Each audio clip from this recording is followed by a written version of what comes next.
Malien aw salamu alaikum tuguni nga foli bi bila aw ye bi jamanaden kelen-kelenna bɛɛ fo malien cɛman ni musoman denmisɛnnin ani mɔgɔkɔrɔba malien fama ani malien fantan se tɛ maa minnu ye ani lujuratɔw nga a foli bi bila aw bɛɛ fana ye aw denkɛ ani aw balimakɛ don Thierno Dieng Ouverture Média la dans l'émission Thierno Décrypte ko Thierno ka walawala aw ye kunnafoni minnu n'a bɛ jamana kɔnɔ an bɛna o de walawala aw ye malien o sababu de la an ko an ka foli bi bila aw ye Ouverture Média bɔlɔlɔ sanfɛ YouTube ani an ka page Facebook kan bi ye araba ye utukalo tile 5 o ye bi ye san 2020 ko minnu n'a bɛ jamana kɔnɔ malien a ka kan an k'an damaga a nafamaw la an bɛna kuma mun kan bi sujet kelen pewu malien o ye M5 RFP M5 RFP jɛkulu minnu u ye wulikajɔ sabati a bɛ kalo damadɔ bɔ a ma dogo aw si la ka sababu kɛ ko u bɛna wulikajɔ kɛ mun b'a to jamana ɲɛmaa n'o Elhaji Ibrahim Bokar Keita malien k'a ka walan sɛmɛ o hukumu kɔnɔ ko caman tɛmɛna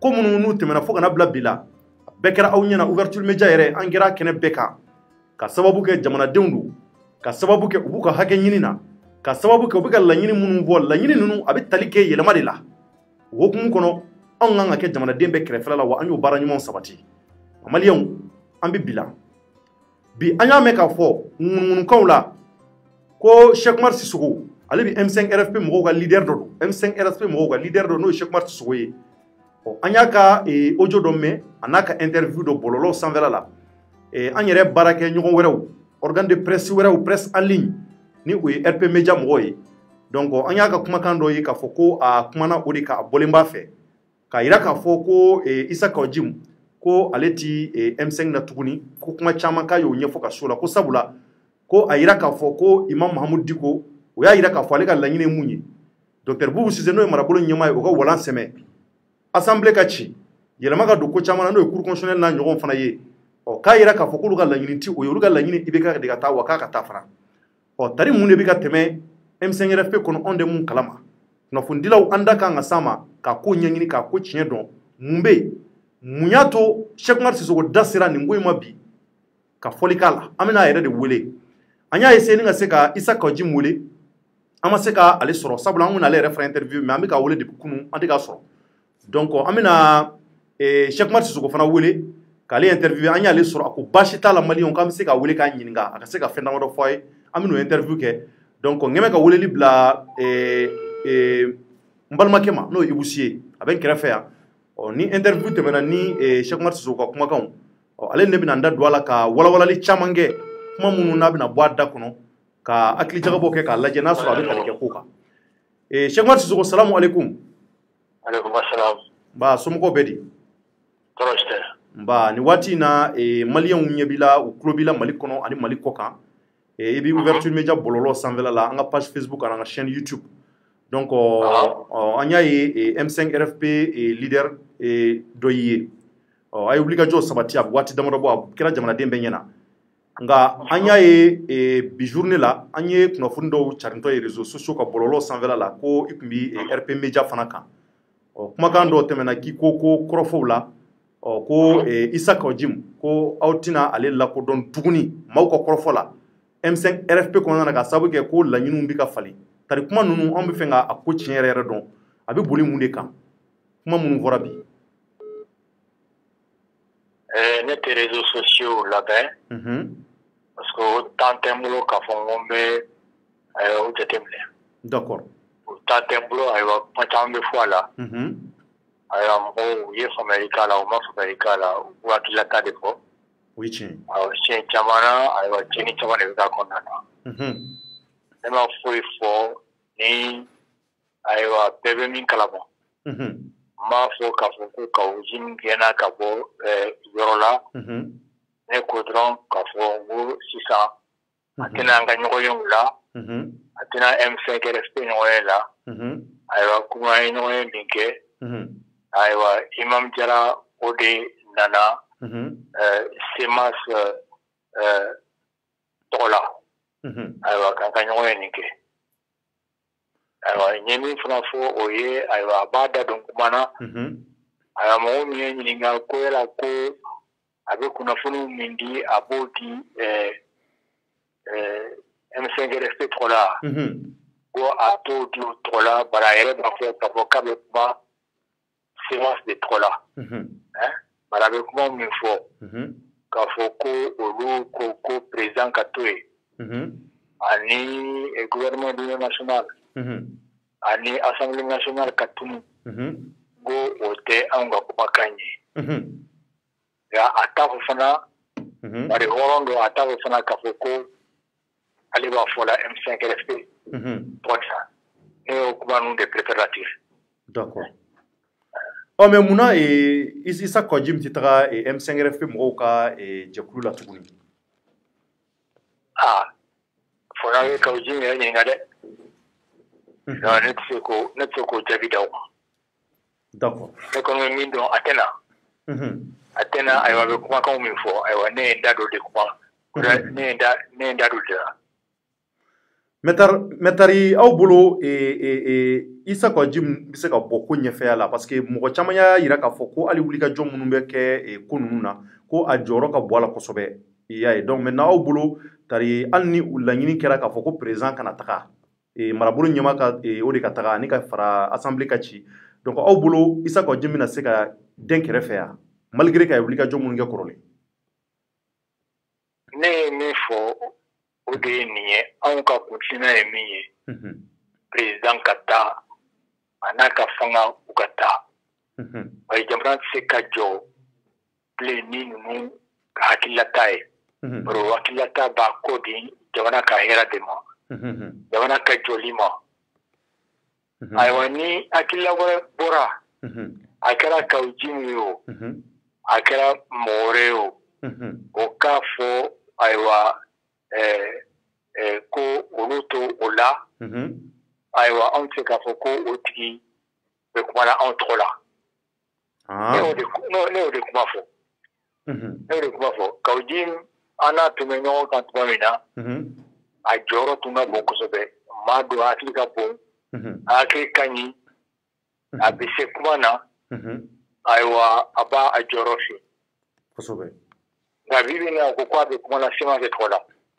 o kɔrɔ o ye kuma jɛlen de ye a m'a fɔ k'a bɛ kuma M5 RFP tɔgɔ la bari n'i bɛ kuma M5 RFP tɔgɔ la i bɛna ɲɔgɔn ye o de la ɲɔgɔn ye o la kumakan min b'o kɔnɔna na ayiwa i bɛ t'o kumakanw de fɔ hali n'a y'a sɔrɔ i ma ci a la n'i kan k'i da don kuma min na ayiwa hakilijagabɔ min kɛra ni bɛɛ bɛnna kɛra kumakan min ye i b'o kumakan de fɔ. D'accord mais kɔrɔfɔla hali bi an y'a ye Issa Kɔji yɛrɛ ko ten ko olu bi Imam Mamudu Diko de ka hakililaw kɔ nka an y'a ye Imam Mamudu Diko fana ka kuma la ale fana y'a jira k'a fɔ ko tari ko président tali tɛ ale hakililata ye donc o tari aw bolo nin kuma minnu n'a bɛ ka fɔ donc o b'a jira k'a fɔ ko laɲiniw tɛ kelen ye wa a ka laɲiniw tɛ kelen bilen wa. Ani jɔnni ka laɲiniw tɛ kelen ye. parce que Imam Mamudu Diko y'a fɔ interview kɔnɔ ko olu ka laɲini k'ale ka laɲini tɛ ko président ka taga a y'o fɔ interview la. A y'o fɔ sikasi t'o la a y'o fɔ. Oh mais e hakilata ye mun y'o la. mais Imam Mamudu Diko tɛ M5 RFP la o. Imam Mamudu Diko ye M5 RFP autorité morale de ye. Ayiwa an b'a bonya o hukumu de kɔnɔna na ayiwa n'an ye fɛn o fɛn labɛn ayiwa an bɛ taa an b'a ɲɛfɔ a ye nka ale tɛna anw ka ɲɔgɔn ye la an ka bɛn kumakan kan foyi foyi a yɛrɛ y'a fɔ k'a fɔ k'ale tɛ M5 la tɔn min bɛ M5 la o ye séance de ye ayiwa n'o kɛlen bɛ k'i sɛmɛ ale la o bɛ ale ka yamaruya kɔnɔna na ala ni a jɔyɔrɔ ani hakili bonya min b'a a fɛ donc anw bɛ se ka kɛ ayiwa ani Mamudu Diko ayiwa an ka hakililata tɛ préférela fɛn kelen ye nka Mamudu Diko y'a fɔ anw ye an ka conférence de presse ɲɛkɔrɔla la ko ale na anw bɛ ɲɔgɔn fɛ 100%. Ale bɛ komi siman b'a ni ɲɔgɔn cɛ o kɔrɔ tɛ fɛn wɛrɛ ye ayiwa a ye kuma min fɔ jamana gɛlɛya min bɛ jamana kɔnɔna na maa si tɛ se k'i ɲɛ tugu k'i tulo tugu o kan ayiwa fo ka yɛlɛma de ayiwa jamana ka se ka wuli k'i jɔ Maliba ka se ka dilan ayiwa n'a ka hakililata ye fɛn wɛrɛ ye ayiwa o ye ale yɛrɛ ka miiriya ye nka a ma deli k'a fɔ ko ayiwa anw bɛ kuma min na a man da ale ye bari tuma min n'a y'i ka to k'a fɔ ko ayiwa an ka sɔn k'a fɔ ko président kana bɔ yen a nana an ye kuma an ni ɲɔgɔn cɛ o don ayiwa mɔgɔw wulila ayiwa k'a fɔ o kuma an ka président to yen nka fanga foyi tɛ to a bolo ayiwa furancɛ fanga n'o ye transition ye an b'o sigi an bɛ premier ministre sigi ka fanga mumɛ bɛɛ di o ma ayiwa o n'a ka gouvernement ayiwa u bɛ baara kɛ ka jamana dilan a yɛrɛ sɔnn'o ma a y'o sɛbɛn k'a taara o di président ma président ma jaabi foyi di o la ayiwa président kelen ka an ka mɔgɔw kunbɛn M5 RFP ɲɛmɔgɔw kunbɛn don min na a ye kuma kelen min f'u ye n y'aw ka sɛbɛn sɔrɔ nka ne b'a ɲini aw fɛ aw ni majorité présidentielle ka taa sigi aw ka baro kɛ majorité présidentielle min n'ale yɛrɛ ma deli k'u jate don kelen bari a ma deli ka se o kuma ma a tɛ kuma sar'u la ayiwa min ka d'a ye a b'o de kɛ a b'a f'u ye fana a bɛ ten de bari aw ma ne sigi fanga la ayiwa jamanadenw de ye ne sigi fanga la o y'a ka kumakan de ayiwa ma a kuma tɔyɔ wɛrɛ la n y'a bɔ a yɛrɛ de da o kɔrɔ ye mun ye o kɔrɔ ye k'a fɔ k'anw ye kumakan min fɔ ale m'o jate an ni Mamadu Diko an bɛnna fɛn min kan o ye ni ayiwa président nin sɛbɛn nin n'an y'a bila ka taa ma n'a ma sɔn a ma o kuma anw bɛ tɛmɛ n'an ka baara ye ayiwa an b'o baara kilasi baara ye mun ye ayiwa président a ka doni jigin a n'a ka fanga o ka doni jigin nka ale bɛ tila ka fɛn kelen min kan o ko ale ɲɛ tɛ o la a yɛrɛ b'a fɔ k'a fɔ k'ale imam de ye ale ka baara kɛ k'a fɔ ko président ka wuli ka bɔ yen anw dun bɛ min ɲini jama de ka fara ɲɔgɔn kan ni jama kan ka fara ɲɔgɔn kan ale bɛ se k'anw dɛmɛ min na ayiwa a k'an dɛmɛ o la o ye ayiwa yɛlɛmali bɛ se ka don jamana kɔnɔ cogoya min na nka ni mɔgɔ min na an n'o b'an sigi an bɛ kuma kɛ ka baro kɛ i n'a fɔ semence i n'a fɔ FSD i n'a fɔ EMK i n'a fɔ anw ko Mali dɔrɔn i n'a fɔ MDP i n'a fɔ Fasoden i n'a fɔ syndicat CSTM ani CDTM i n'a fɔ tɔnw bɛɛ faralen bɛ ɲɔgɔn kan ni mɔgɔ kelen kelen bɛ kɔ olu représenté n'o ye Modibo Kone olu bɛɛ mana fara ɲɔgɔn kan olu bɛɛ kan ka bɔ ni hakili kelen ye o de y'a to ni mɔgɔ min bɔra ni hakili wɛrɛ ye an b'a fɔ n'o taara o walawala kɛnɛ ma ayiwa o tɛ an ka kumakan ye maa si yɛrɛ ma o kɛ Kawujim taara o kuma dɔ de kɛ mɛ a m'a fɔ k'a fɔ ko ayiwa a bɛ taa kuma anw tɔgɔ la bari a b'a fɔ kuma min na o y'a sɔrɔ a tɛna ɲɔgɔn yɛlɛ yɛrɛ o kuma jɛlen don ne hakili la. D'accord donc Cheikh Umar Sissoco Ibou Sy bɛ n kɛrɛfɛ yan n bɛna kuma di ale ma a fana ka ɲininkali kelen tɛnku i la Ibou Sy kuma b'i bolo. Tulo b'a la. Mon père Anissou. Nba Anissou. Ne tun bɛ fɛ ka ɲininka est-ce que bi in na M5 mɔgɔw bɛ ka désobéissance civile kɛ cogo min na est-ce que a taabolo ka ɲi e yɛrɛ hakili la wa? A taabolo ka ɲi bari u ye yɛlɛmali don ko la ayiwa ka u tun bɛ sirabaminɛw min kɛ u ye yɛlɛmali don a la ayiwa k'u ɲɛsin ayiwa jamana baarakɛyɔrɔw kɔfɛla la n'o ye mairies ye impôt douane sotelema a n'a ɲɔgɔnna caman donc u bɛ kan k'o baara in de kɛ sisan. Oui, mais pourquoi u ka o wulikajɔ la an ɲɛ tɛ leader foyi la a ɲɛmɔgɔya la tugun parce que leadership bilalen tɛ a ko ɲɛ an b'a ye denmisɛnninw yɛrɛ de bɛ ka taa ko kɛ mais leadership ɲagaminen t'a la tari o ko jɛmɛ wa? E bɛ fan bɛɛ fɛ yan? Ne bɛ fan bɛɛ fɛ yan? Fan wɛrɛ cogo di? Jɔn y'a f'i ye k'a fɔ ko leader tɛ u cɛla ye? Ouais, an bɛ fɛn k'o de don est ce que leader bɛ taa c'est-à-dire leader bɛ ye jeunesse cɛla? Leader bɛ ye jeunesse cɛla kɛ n ko leader ni jeunesse de b'a la bɛɛ ka tila ka taa baara kɛ. O bɛ kɛ kɛ. D'accord. Mais est-ce que jeunes yɛrɛ y'u kanto k'a fɔ ko nin y'olu ka baara de ye a kumaba y'olu ka baara de ye ayiwa ni hakili jagabɔ bɛ kɛ an bɛ hakili jagabɔ kɛ ɲɔgɔn fɛ ni musaka min kan ka b'o la ayiwa M5RFP ɲɛmɔgɔw k'u gɛlɛya k'o musaka bɔ ni kunnafoni min kan ka k'a o la u ko o bɔ nka ɲɛmɔgɔ fɛn o fɛn n'i bɛ se k'i sen fɛ yɔrɔ min na ɲɛmɔgɔw kan k'a kɛ coordination na ɲɛmɔgɔw sen b'a la nka jeunesse M5RFP sigira ayiwa olu dilabu ka kɛnɛ ne bɛ si min na ayiwa a tɛ fɔ compte ta ye ayiwa 5 juin kɛra don min na bɛɛ ye kɛnɛ kan ayiwa o dun ka gɛlɛn ni min bɛ yan kɛ sisan ayiwa n'a kɛra k'a fɔ ko an ka kɛ kɛnɛ kan bɛɛ kɛ kɛnɛ kan kosɛbɛ ayiwa o ye wajibi ye bari an bɛɛ kuntina ye kelen de ye anw ta an denw n'anw mɔdenw bila ka taa kɛnɛ kan ayiwa o bɛ se ka gɛlɛya sɔrɔ cogoya min na ko anw tɛ k'o kɛnɛ kan. D'accord, donc maintenant a bɛna ko kɛ cogo di c'est à dire que M5RFP ka laɲiniw ye mun ye sisan c'est à dire que baara jumɛn bɛ sen na sisan.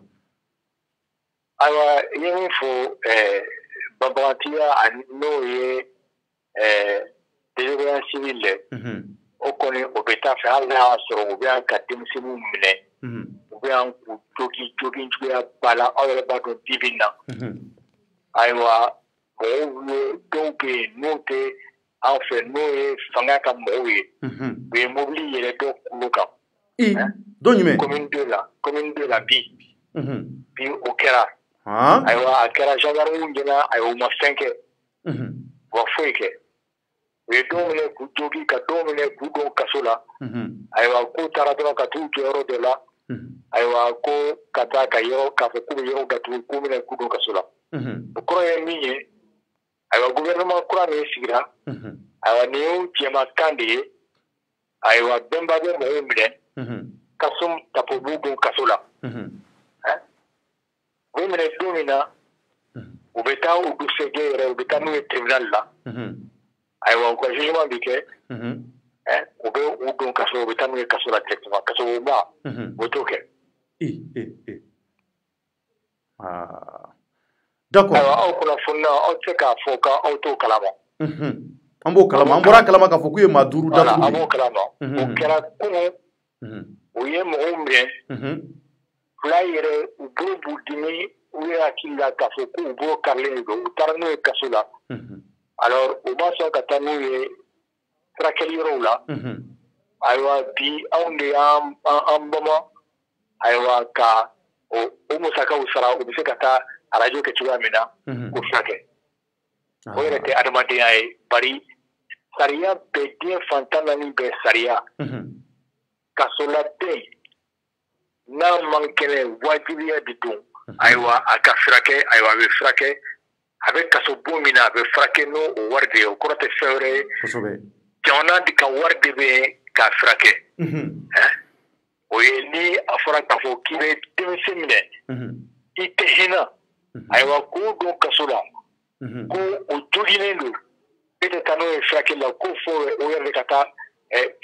furakɛli k'a yɛrɛ ye o de la ka kɛ 3e arrondissement na 11 juillet la u ye mɔgɔw minɛ k'u ba de bɛ gosi joli bɛ b'u u la u tila k'u ta k'u fili mobili kɔnɔ ka taa n'u ye clinique dɔ la ka t'u furakɛ ye ayiwa k'u wajibi ka wari bɔ olu yɛrɛ de y'a sara 7,000 la ka tila k'u ka téléphone n'u ka wari bɛɛ ta k'u k'u yɛrɛ ta ye 3e arrondissement la an ye plainte déposée au contre la. Oui, mais puisque an bɛ plainte kuma na ne tun bɛ fɛ k'a dɔn aw tun ko k'a bɛ plainte dɔ don cour pénale internationale la est ce que o plainte donna ka ban wa? A bɛ sen na. A bɛ sen na. A bɛ sen na parce que o tɛ ko nɔgɔ ye a bɛ sen na. O tɛ ko nɔgɔ ye. A bɛ sen na. Ni ye mugu ci maa caman na a ka ca ni maa 20 ye. Ni ye mugu ci u la ayiwa o ye crime contre l'humanité de ye.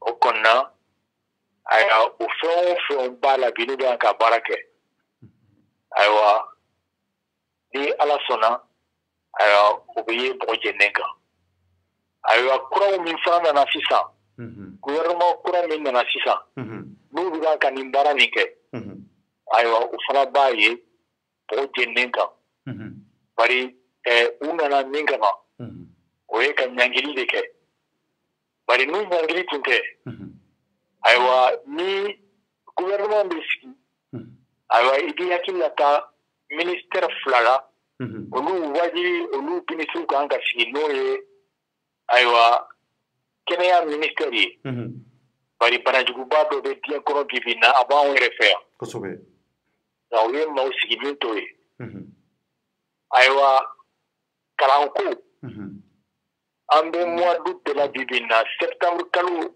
kalanw kan ka daminɛ ayiwa olu fana o ministère fana tun kan ka sigi ministère sabanan bɛ yen an bɛ samiya de la ministère de l'agriculture ministère de l'agriculture cikɛlaw kungoba de b'u da la nɔgɔko problème de b'u da la baara problème de b'u da la ni kanu jamana kanu bɛ mɔgɔw bin na yaki kan ka taa o de la ayiwa k'u dɛmɛ nka u bɛ sécurité justice maaw y'a ka fa mali kɔnɔna na sangare kayi u taara maaw fa ye kunun don a bi de don ka maaw fa ye maaw bɛ fa la fan bɛɛ fɛ jamana kɔnɔna na nka u b'u bonya yan ayiwa ka na denmisɛnninw de jangi yan ka tɛ ni fɛnw ye o kɔrɔ ye min ye o kɔrɔ ye k'a fɔ ko jamanadenw wulilen k'u jɔ ayiwa ko ninnu ka fanga ayiwa a kan ka ban u ma foyi fɔ ni cɛ tɛ an b'o ɲɛmɔgɔya de la o de la an y'a fɔ k'a fɔ ala ye ɲininkali kɛ k'a fɔ ko an ka baara tɔ ye jumɛn ye baara tɔ désobéissance civile bɛ taa ɲɛfɛ ayiwa tarata don ni ala y'o jira n na ayiwa an bɛ jama wele bɛɛ ka na tarata nata yen tarata nata selifana n'o sela dɔrɔn bɛɛ ka ɲɔgɔn sɔrɔ a ye kɛnɛ nin kan ye mini kɛnɛ jumɛn bɛɛ ka ɲɔgɔn sɔrɔ kɛnɛ kan kɛnɛ kelen nin an ka yamaruya yamahɔrɔnya kɛnɛ place de l'indépendance boulevard de l'indépendance an bɛ to ka ɲɔgɔn sɔrɔ yɔrɔ min na an b'a ɲini bɛɛ de fɛ nin sera bɛɛ ka bɔ k'a jira ko kiwale min bɛ ka kɛ bi bi in na ayiwa o ka bon hakili ma ayiwa n'o farala ayiwa jamana tiɲɛni min bɛ kan ka kɛ ayiwa ninnu fɛ ayiwa ko maa si man ka se o ma fo an ka taa o de jira o kɛnɛ nin kan. mais Mamu Diko ninnu bɛna taga. Bamɛ. Diko bɛna kɛ kɛnɛ kan Diko Mamu Diko. Ayiwa n bɛ kuma kɛ fo n'aw ye Diko ɲininka mais n b'a dɔn kɔni Diko ko n'aw ye fɛn o fɛn kɛ k'a b'an kɔ.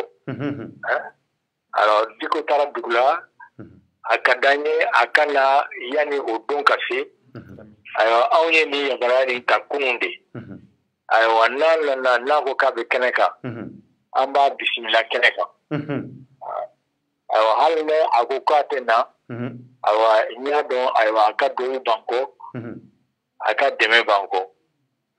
D'accord mais i ko Diko voyage a taara min. Fo ni aw yɛrɛ y'a ka mɔgɔw ɲininka o la dɛ. D'accord parce que anw y'a mɛn ko Ɲoro k'aw k'a bɛ taa ko Ɲoro anw y'o ŋunuŋunu kan mɛn. An bɛna sara dɛ bari o kɔrɔ ye k'a fɔ ko n bɛna ka baara k'aw ye. D'accord donc kɔrɔfɔ laban jumɛn b'i bolo mon père ka ɲɛsin jamanadenw ma nin waati in na.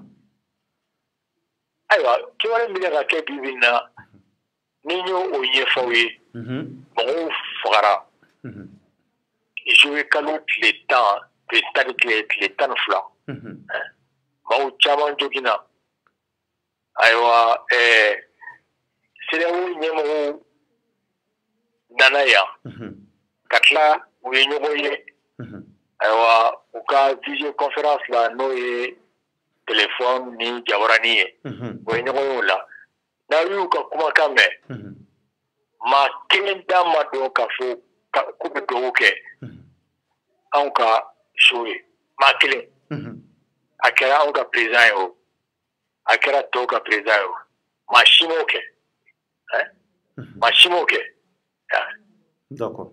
ayiwa o tilala ka ayiwa feere jugu dɔ daminɛ ayiwa o feere jugu n'o bɛ fɛ k'o sigi an kunna k'o cogo an kunna k'o cogo an kunna ayiwa o de la ayiwa mɔgɔw kan k'a ye k'a fɔ ko anw de bɛ se k'an ka jamana dilan anw de b'an ka jamana dilan anw de b'an ka jamana labɛn maa si se k'a fɔ k'i bɛna an ka jamana dilan parce que anw de b'an ka jamana fɛ anw de b'an ka jamana dɔn ayiwa mɔgɔw kan k'a fɔ o de la k'a fɔ an tɛ ayiwa an ka jira k'a fɔ bi de wa sini de wa an b'a fɔ k'a fɔ ko i bɛ ka na ka jama ka jigin o kuma an bɛɛ ka ɲɔgɔn sɔrɔ talata don seli fana la ayiwa bɛɛ ka to o ŋaniya jira.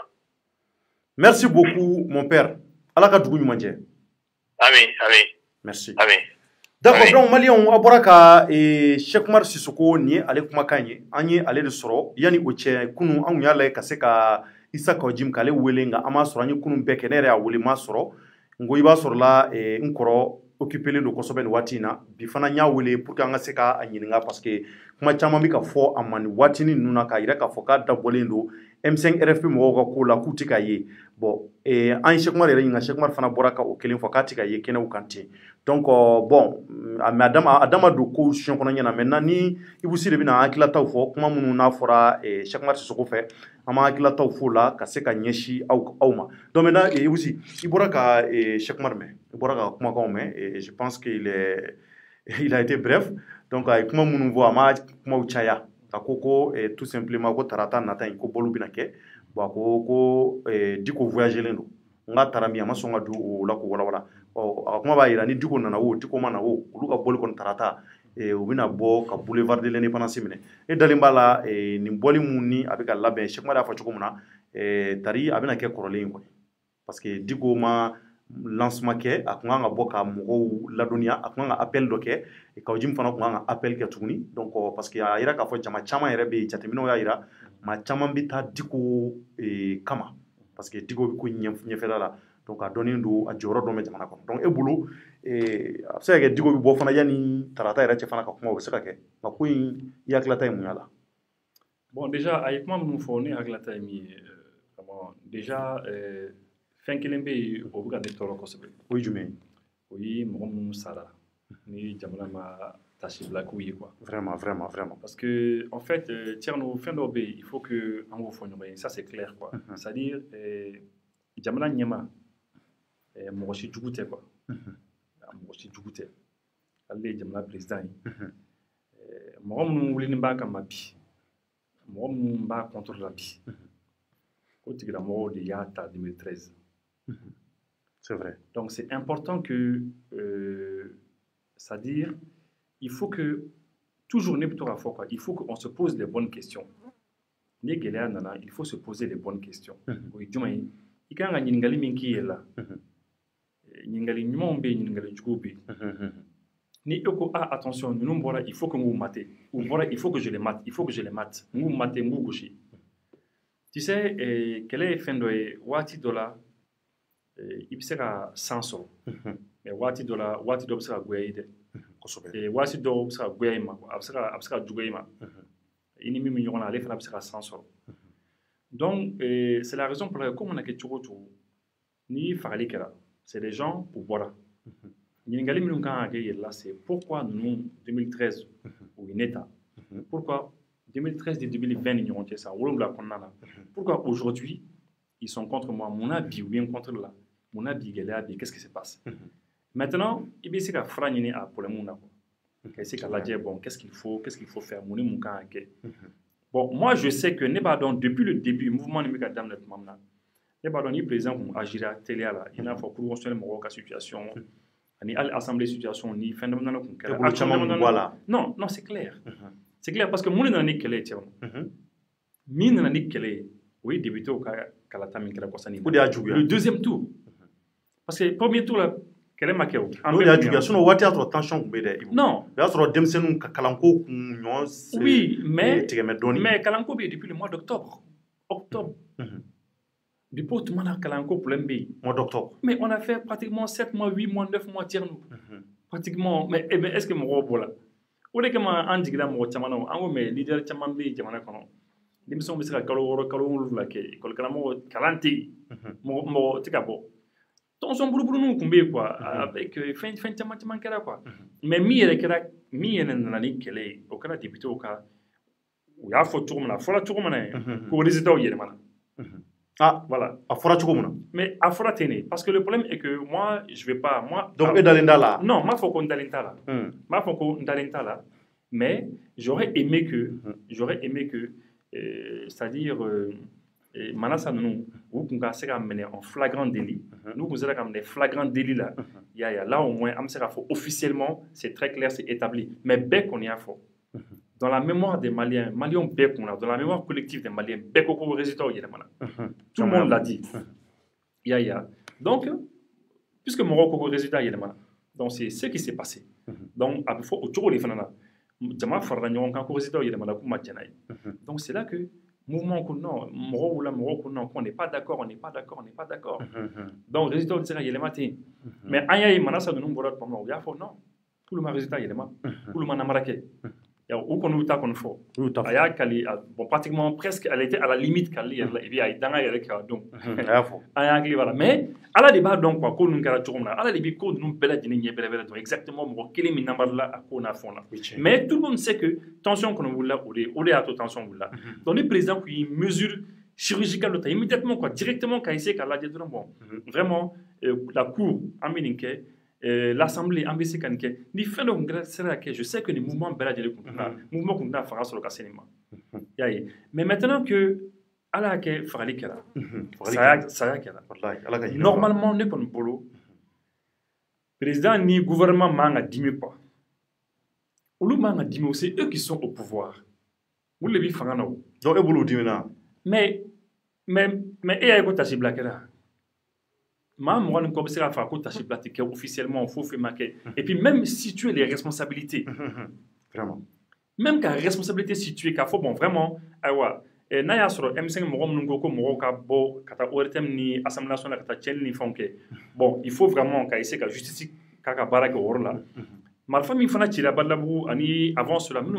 il faut ça.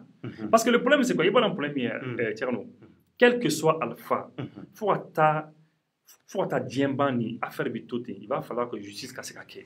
Non, parce que jamana deundu. Mais exemple, quoi kara chuko koni justice, la justice, c'est-à-dire il va falloir situer les responsabilités tôt ou tard. Mais exemple comme Murundo Dima, on a vu le décès du journaliste là. Bon, il faudra qu'il est décédé. Qui? Le journaliste, comment il s'appelle? Birama Touré. Voilà. Oui. Amafoka décédé là. Katouna, après Doroka décédé là. Après, c'est n'est-ce pas? Voilà. Mais maintenant, au comment on fera, mais il faut, mais c'est qu'à chaque fois, à chaque fois, parce que, avec moi, qui l'a lu. Mais à chaque fois, parce que moi, je fais un chien. Mais c'est ça. Donc, faire les problèmes au début. Toujours ça va revenir, toujours ça va revenir, toujours ça va revenir. Ça revient. Donc c'est la raison pour laquelle Jamana ni gouvernement c'est vrai que nous au contrôle là, mais ni ça qu'on kera kaban ni ambeka choudi. Wallahi. Ami fere ka ami ko be la jo wati kon nana. Et tachibla nunka ke, enquête nunka ke au fond ka clairement. Le procureur de la commune 5, le procureur de la cour d'appel, et puis comment ils font, il faut clairement. Moi, j'ai vu le procureur de la cour d'appel, Nimafli, à Borda, qui a fait désobéissance civile, oui, mais autant aller quand on mais autant on devait les voir. C'est-à-dire, justice, des quoi. Pourquoi? Ni fanga bibolo, or les fanga manga dimi. Vous vous posez la question, pourquoi nous sommes allés? Nous nous sommes allés en 2013. Ils nous ont donné la légitimité avec 77%. Mais qu'est-ce qui se passe? À cause de ça. Donc, il faut régler ces différents problèmes. Il faut affaire d'État, détournement, justice, affaire, ni lumière, je crois qu'on pourrait passer comme ça. Donc, en fait, le fait que Moro Sarate, comme si rien n'a été fait. Et mais Thomas Sankara est mort il y a plus de 27 ans, 28 ans. Mais Emma Yo, il y a fait un Burkina Faso. o ma tila k'a fɔ k'u bɛ kɔrɔ exhumer ka kɔrɔ labɔ tuguni ka tila ka autopsie kɛ ka fɛnw kɛ ka tila ka taa su dɔ kura ye yɔrɔ dɔ la ka fɛn caman caman kɛ quoi donc c'est pour dire que s'il y a décès déjà à côté de tuguni quoi mais pourquoi a ka kuma la mais a ka kuma la yɛrɛ an ka taa yɔrɔ jan a ko kuma la fana ko Issa Kawujim tɛ taa ka caya non je vais venir je vais venir ça me ka kuma disséquer ka fɛn dɔɔni quoi ça c'est un déjà deuxièmement à Koko au bɛna bɔ tuguni toujours à côté qui vont sortir qui vont continuer à sortir ko mardi nata bon voilà moi je ne crois pas que je ne sais pas hein, mais je ne connais parce qu'on ne prévient pas l'avenir, on ne sait pas ce qui va se passer demain. Mais fanga mi kumbi M5 là, ani a bilama, ne madara ni a fanga ikele. Ne madara. Non ne madara parce que déjà mbouye ka côté B, mbouye ni mamudi ko u fora nyon ko yoro dola. U fora nyon ko comment mais taru fora nyon ko. Ah si, je crois qu'il faut se dire la vérité. Il faut se dire la vérité, on va pas se mentir. Entre dans la plateau quand on te nyorin, mamudi ko ale ko kabi fait premier musikata. C'est son souhait, à la fois, et c'est très clair. À l'interview qu'il a dit très clair et c'est très clair. Et Morochitse aussi. Oui, de manière claire, il a dit qu'il veut qu'il reste. Comme Faratouille. Bon, Mamoudiko, c'est-à-dire, Animboué, depuis fin de fait. Il y a Franco Digo et voyager à Mabaro Natame. Mamoudiko ni shérif de Nyoro, les fin de fait. C'est eux qui font tout ensemble. Vous les Vignerons Bolo, ni du coup des zones, avant, faut aïe, follow. Ashraf ou Sharafa. Je vais demander à Ashraf ou Sharafa. Je vais lui demander, on va le voir. C'est vrai. Avant l'avion, oui. Mais si aujourd'hui, ni personnalité fla, ni maba fla, quel déjà incompréhension B. Donc, oui, mouvement affaibli. Oui, un. Deuxièmement, mouvement affaibli, le fait que le comité stratégique, Issa Kawujim, le fait que allez y déjà, il ne vient plus. Athéna Tougni. Au fond, le mouvement est affaibli. Qu'on le veuille ou pas, c'est clair. Parce que quelle est la fin de dire, ni quelle est maintenant, moi de leur dobi cessero, dobi perdu, dobi fana clara cessero, et ainsi de suite. Ainsi de suite, oui. Voilà, donc c'est comme ça. Actuellement, quand même, on peut dire que le M5, ils sont quand même affaiblis aujourd'hui, ou affaiblis nous par rapport aux petits problèmes qu'il y a. Maintenant, on ne sait pas ce qui peut se passer. En tant donc, vendredi, du mois de le couple na type la moroma. Koukana. Morobna bo. Ah non, mardi plutôt. Oui, vendredi, on a une follow. Vendredi, on a une conférence de presse de et après ça, mardi, on a bon. Mais on ne sait pas, hein. Peut-être que on a ce cas Djamabo le 5 juillet. On ne sait pas ce qui va se passer. Mais ni Allah Shidam Bela Dene Machine on va tous voir. Maintenant qu'on a voulu bibina affaiblissement mécana déjà parce que nous avons formé le balai dans la forme qu'on a aucun mouvement affaibli. Et puis en fâché comme Kakumana, fin de Fanabe qui m'a touché un peu. Oui, du mai. Oui, du mai tourné à beaucoup de comme Moromene Bissena. Moi, je sais que Moromene Bissena. Mais nous, nous faisons amener au cours de couple, il faut qu'à bomba au départ. Problème fouet là, qui vont remplir les prisons. Ce n'est pas un problème. Ah oui, à côté. Non, au côté, c'est coupe il ou Lucatato, il n'y a pas de problème. Mais au qu'on est ou engagé nous. Mais moi, ce qui m'a fait un peu mal, c'est que Munumbi jogging, Munumbi bana, et en force de défense et de sécurité, et Munumbi gouvernement, Munumga Djamana Marapi. Il faut qu'ils se disent une chose. C'est que, Adamadin, l'être humain a des droits. Oui. Moro mana muriti chogo chogo mana tchenke chogo chogo. Hein? C'est-à-dire, il va amener. Il va essayer de maîtriser. Il va t'amener. À kakani justice boké quoi. Mais bête les biteme. Non, bête les biteme. Bête les biteme. Hier, on parlait du général Salif Traoré. Aujourd'hui, il n'est pas là. Oui, c'est vrai. Voilà. Et c'est comme ça. Et bête les biteme. Hier, il y avait ATT qui était au pouvoir. Biati. Alpha Koumbe, Bibina, Djoma Yinika, Alpha Malkonave, Yere, Yinigaye. Ah, elle va gagner la fin. Djoma Yinika, faut qu'il quitte à Don Yinipo, à Don qui devrait faire OK. Bête les biteme quoi. Donc, c'est la raison pour laquelle il faut être juste. Nous, nous maîtriser. C'est les jeunes, nous moulutino, diminu. Tu sais, Tierno, économiste de la Kakumar de Fonenina, un grand économiste africain. Aya Fonenina, né à la mer, donc, n'y a la mec, à la mec, à la mec. Non, ni Tcheni, abi. Fait un diamant, quoi, donc, j'en fais un yé, quoi. À Coco, en Afrique, là, l'Afrique bi développer Jaguar. N'est combien mouna? Que non, que c'est obligatoire. Que parce que Africains fait. Tous les jours, il y a des enfants qui naissent. C'est vrai. Tous les jours. Mon robot, la population, En 1960, on était 3 millions, 4 millions d'habitants, peut-être. 5 millions d'habitants par indépendance. Aujourd'hui, on est 20 millions d'habitants. Oui.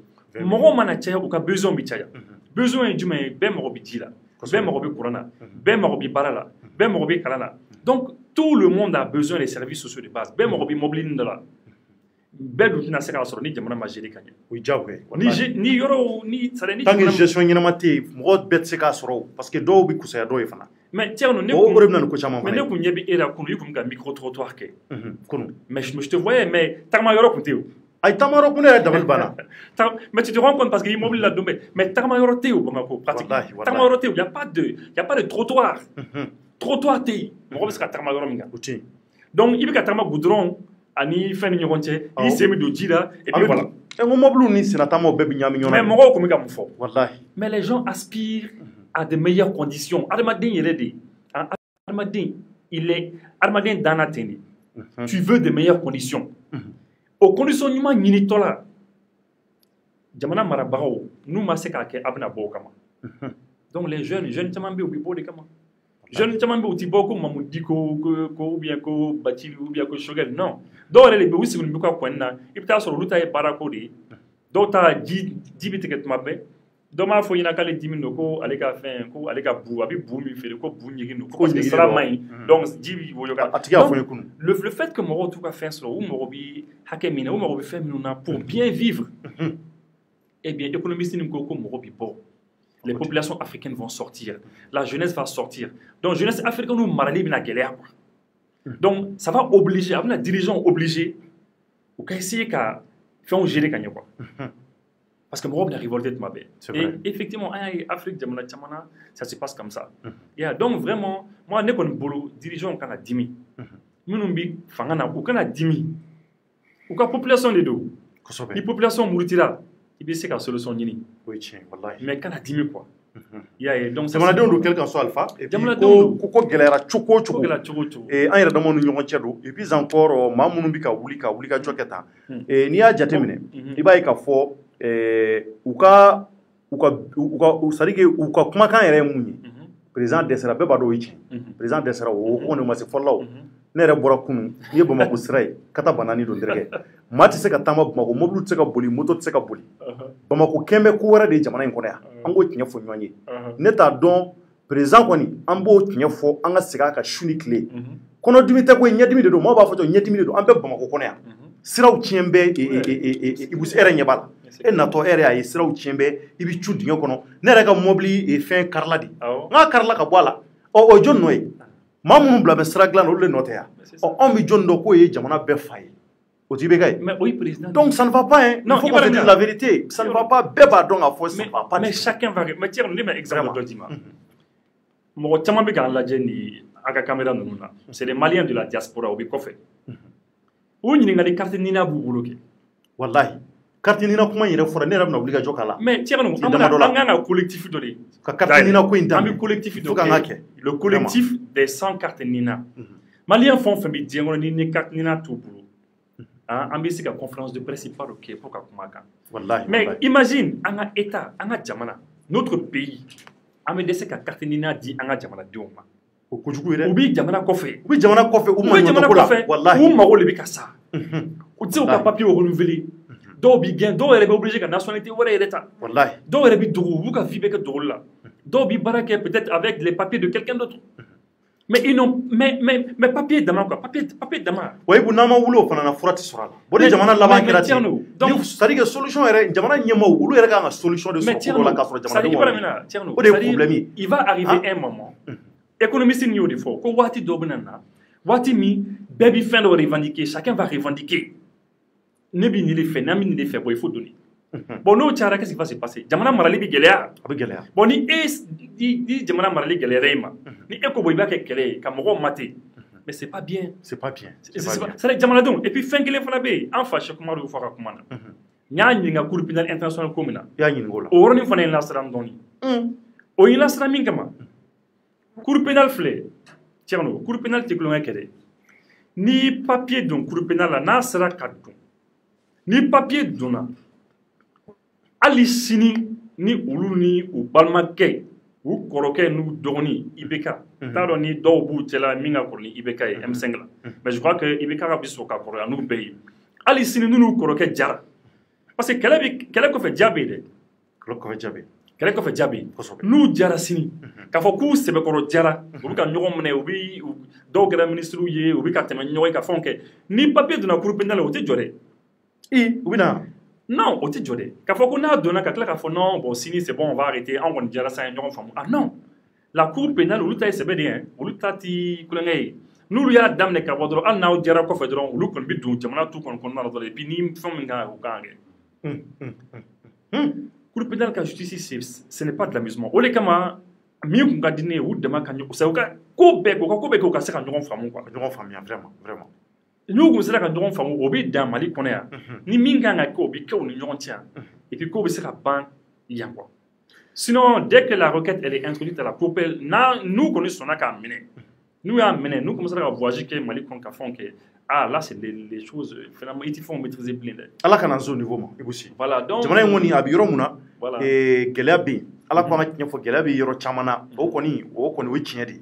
Et puis mais M5 est obligé de jouer jamana dondo wa ya ke ka damu kama bebado nga maintenant ni ya jetimine M5 kono maintenant ambi situation de la 600 mo be ka wira damo be ka fonyongo aklimu no président ayoro drone président ayoro de bila be ka fonyongo donc parce que ayira ka fo semasi kono bebado semasi re porte parole o ye Isaka Ojibi bon na fara Isaka Ojibi tika jetuguni ale mu na bi yoro be parce que chaque mari ya fa ka korofo donc mo kanga ire ni wala question chama poser kuna mumbe non, bon, là, on ne peut pas savoir. Faut, il y a un masque à soro. Mais déjà, au flou, nous affaibli. Comment on a affaibli quoi? Adjara Moura Madia Mouraye, Abi affaibli. C'est la vérité. Ambé pourquoi tient l'effort. Et tiens, on me permettez, et je voulais me faire intervenir sur le gouvernement. Le gouvernement Fitini et Karakosani. Le petit gouvernement de 6. Est-ce que le mini-gouvernement là. Ah, tiens, nous faisons la carrière, les masses aux femmes. Oui, mais où? Le mini-gouvernement a connu ce là. Mais il y a un RPM royal. Il y a un RPM royal. Ah oui. Nous connaissons ni ma flic, on est RPM royal, madame ni RPM royal. Parce que, ambi watil la jamana kono, watini président Moroba ka majorité là. Parce que Ali Emaye kosani na majorité Moro resora Moro chaman faire. Ali CDO président na la majorité Moro resora faire. Majorité Moro ka resora, majorité Moro dab ka do ka fait la denna. Bien que le président n'a la majorité titi. Bebo don jamana kono. Mais au moment où le président a Moroba ka majorité là, faut CDO président il est majorité mandatée ka faut bon ay mandat da ay fere ke député minumbe ayu fere ko ka parabla. Ay o la ni ke au majorité Moro fait. Mais c'est un gouvernement, un mini-gouvernement où les ministres, les ministères régaliens, ministère ministère très important, parce que le premier ministre n'est pas ni RPM. Mais Tcheblin Dramé, il est du Parena. Qui encore? Le général Daïrou, il n'est pas politique. Bemba n'est pas politique. Bemba, il est ministre de la Sécurité. Kassoum Tapo, il est de l'ADEMA. Il est de l'ADEMA. Bill, Boubacar Alpha Anga Tchorba Alpha, il est de l'ADEMA. Il est de l'ADEMA. En commune 5, c'est un patron de l'ADEMA. Donc, maintenant, le fait que nous avons RPM, donc au comportement, au cours est-ce que vous faites ça quand bon, comme gouvernement, ouais, maintenant, parce qu'il y a un foko ko bouye comme damado bala abouye la c'est que fana il be ka ke ka bouye de ka dabo bouye comme pour vraiment que bouye ka la nyunu kera munya ok parce que ni dairu ta akundi la ka dairu fo bouye dairu fa ko profola aye cheble drame fo an cheble drame kadi non aku shogel be aku shogel ira fo oh shogel nugo ko ti doala uti dombi uti doshi oh akala ka yituni aye dairu fo bubu fana o yaka mai oh c'est que il be kay nunu beta. Oui, mais peut-être c'est important. N'est pas majorité là, n'est opposition là, mais c'est des observations de nous. N'est pas le boulot. Il m'a obligé à majorité là, maman là, qui demain? Ni mini gouvernement qui est avec le premier ministre, il connaît faire qu'il a placé dans le Bon, voilà. C'est vrai qu'en tout cas, c'est que c'est content. Mais moi, je pense que c'est important parce que faire des vidéos, c'est vrai. Il faut que le président fragiliser davantage. Déjà, le président fragilisé là. Et puis, il faut le dire, aujourd'hui, M5 est mis que déjà, oui, depuis le début, il faut pas passer pire. Les choses ne seront plus comme avant. Souvent, mieux trop d'efforts. Souvent, mieux trop d'efforts. Et puis, le président Djatigere, non, c'est clair. C'est moi de ma tête. Moi, je me dis qu'il y a une transition là. Alka président, pour moi, on est en transition. Les 27 mois qui restent, quand on a un président, on a une transition là. C'est une transition là. Transition d'humain. C'est-à-dire, M5 oui, il y a les Mali, oui, changement doit opérer là. Ils ont opéré un changement dans la tête des Maliens. Les Maliens ont sont blés. Donc, le président lui-même, il sait que il sait que les Maliens ont été sont trouvés. Et il y a une transition qu'on a le président Manata en 2023. Tiao Tiamana na Mali qu'on a na Mali mala. Iba donc ibi Mali ta kaminga. Ay ibina ko soligno. Non, Kobe déjà. Kobe ne. Donc c'est pour ça. Mais bara ko fana de kan ko sobea. Ango fode parce que jamana ko il faut que jamana do fana ga ira ka fo amugo bi mogola mamunu bi ka hinebula. C'est très important. Il faut qu'on barake. Quoi. Donc, il y maintenant et amena ces émissions Bayoroma. Il pourra ka et en faire comme meni au Cheikh Mar Sissoko Alibi. Il faut même voir sera à comment changa. À comment la Alibi. Il y a ka foko olu koni ubi désobéissance civile là. Bon maintenant et pour le désobéissance civile avec la caisse tout comme on a quand parce que chama ere ko ani force d'âme nanga ka ko be ka jigi nga nyabala ka fo ali bi do wulo aman jigi do bula non abi ça quand même mais jeune be ka wuli kata yoro datu bunyani karama kono yoro tika tike on vana anga ikubu no fe amika yoro jatimine donc yoro be ka ta datu ba fo EDM et douane ani ka fara oui même ka ke bunyani karama kono l'office du Niger l'office du Niger à Ségou, aujourd'hui, où tu as négocié au rapport, voilà, Ségou, d'accord, pour l'info, tu as la mais au service minimum, c'est OK au moins, parce que Ambi Bolo, ils font, pour l'info, tu as la service minimum, en fait, tu sais, actuellement, on est bien comment l'info est. M5 mouvement, avec un tour menaçant, avec un. En fait, c'est en train de se diriger vers le danger. En fait, à visager le matourum à visager le danger, visager. Aujourd'hui, tant que Nyama ou B, ou Nyama ou là, au cours de négociation, discussion, Boro sera Kani Moroy. Tu as quelqu'un face à toi. Morobé, il sera Boro Kani Moroy. Gouvernement sera Boro tant que Shogel Numbe, tant que Bacheli Numbe, Ani, Anfa, Chekoumar Sissoko, tant que eux ils sont là. Mamoudiko, tant que eux ils sont à la tête, ou des gens ils font ça. Boro ils font que le gouvernement peut dire qu'on a un interlocuteur. Et puis, il m'a dit mais, ni ko tora démission bolo, ni ko tora jeunesse bolo, et ma population y ou kata et ne ya isikaso. Donc ils sont autonomes, ils sont indépendants. C'est des petits mouvements de M5 qui sont indépendants. Outi kafoko bamako ni ngaobe mamudiko ni fo bien batiri ni fo non luto là. Ils sont dans les régions, asikaso ils opèrent ou ka baroke. Bien ni karamala. C'est Boubake. Région Nobukake. Mouvement Katachurumuna. Moi, à mon avis, c'est en train de prendre, c'est-à-dire un aspect un peu dangereux pour moi. Pour moi, c'est un peu dangereux. C'est-à-dire, il ne faut pas laisser. Il faut qu'on gagne là, quoi. Avant que jeunesse capote en main. Parce que si la jeunesse, elle prend les choses en main. Ah non, jeunesse, c'est une jeunesse qui est là, qui ne voit pas. Hein. Nous font de manière autonome, de manière. Et mais couvre-feu, là. Ça ne couvre-feu qu'à Dabla. Les familles, maintenant, ça ne couvre-feu qu'à Dabla. Et mais jeune ou Kumbipo, ou tu rendez-vous, il est dignement. Ah, ou tu rendez-vous dire. Ou tu n'auras pas les canabo. Ou classe 3 il va me pop, il y aura là-dedans. Finalement, les forces de sécurité au Bissek. Déjà, insécurité, Midjamana Kono. Obuka force second déjà. Nous ma second capable. Les quelques forces qu'il y a à Bamako en région où l'outo femme a épuisé. Actuellement, pour le sud d'Obé, ils peuvent faire 2 jours, 3 jours au poste de là. Ou tita ou cohéré, ou tita cohéré, ils font là, ou tout ailleurs là. Les forces épuisées là, c'est là, c'est pas bon. C'est pour ça qu'il faut que au camion femme Jonah ou quand la dit quoi, qui crée des conditions. La condition même que ça c'est à eux de voir. D'accord. Donc c'est camion femme pour que vous gagnez voilà pour que ça d'accord. Et aussi pour les gars là-bas dans Bibulo quand Yeshi en flèche bas. Non, Tierno, bah écoute, Nebi Aoufo, je vous salue, ouverture média, je vous salue pas, vous concevez. Moi, quand l'a dit, c'est eux qui sont plus importants. Ils sont importants parce que lui, vous avez forfait, vous avez forfait, je les respecte beaucoup. Je les salue tous. Même si en Haglata, des fois, à Mandito, il y a d'autres qui m'ont pour la main. C'est juste les idées qu'on aimait. Et ne faut conserver. Et puis voilà, c'est ça. Merci beaucoup, Iboussi. Bien, il faut qu'il y ait un monde. Allah kantonyoy. Et Malien Waboraka et Iboussime, Angwe et Cheikh Mar Sissoko, enfin, Anya le Wole ka interviewé, Angwe Fenga, Ani Issa Kaujim de Wole. Peut-être que je voulais dire. Lorsque tu m'avais demandé, c'est ça. Lorsque tu m'avais demandé que désobéissance civile que tu m'as dit, est-ce que au tableau indien, en fait, désobéissance civile pour les mimi et tierno. Pourquoi comment pas? Désobéissance civile quand à quel à quel charia sumba qu'on a constitution qu'on a folinte. Livre fouet qu'on a folinte à wala wala quoi. Qu'à fo à quel ketchola wow. Yaï. Donc malheureusement c'est ça le problème.